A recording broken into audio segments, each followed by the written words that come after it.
I'm back at the church conversion project, aka the Hoarder House. You guys have seen this one from the beginning. We finally finished the renovations and we're looking to rent it out. Now I'm gonna head back to the office so I can break down the numbers for you guys. I purchased this property in March of 2025 for $400,000 and I got a private mortgage for $375,000 at 15% interest. So my mortgage payments with interest only was over $4,600 a month. And then we spent about $100,000 in renovations, give or take. It was 10 grand just for the junk removal alone, because it was an absolute disgusting hoarder house with tons of junk everywhere. And then we spent about $32,000 to add 2 new furnaces, 2 new ACs, 2 new hot water tanks. I had to put on a new roof, which was about $20,000, replace some skylights, paint, flooring, some bathroom renovations, and so forth, so on. And total was about $100,000. And then it appraised for $649,000. And we just completed the refinance in December of 2025. So it's nearly a 9-month project, a lot longer than I had anticipated. We were just juggling a few other projects, and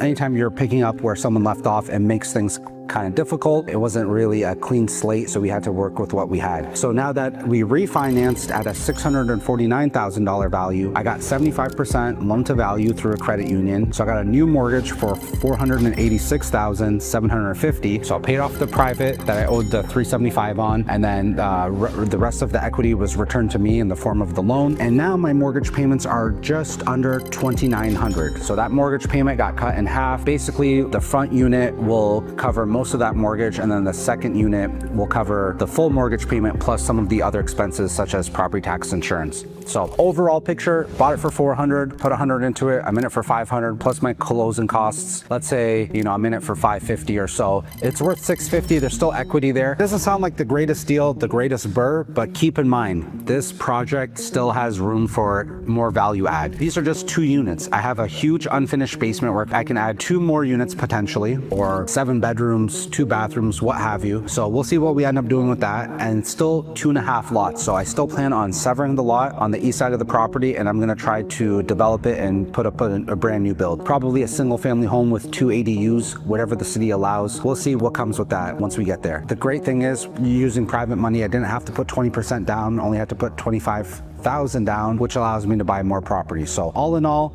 I'm happy we reached the final stage and basically exited this deal. I didn't sell it, but I did complete the refinance, so now I have a much more affordable mortgage. We're looking for some tenants, and once it gets leased out, it'll be breaking even or making up a little cash flow. And again, the really big value is completing the basement, getting those units rented, severing the lot. Then you can really truly appreciate the value of this property. So this is just one of many projects we have on the go, so make sure you guys stay tuned and follow along for more updates.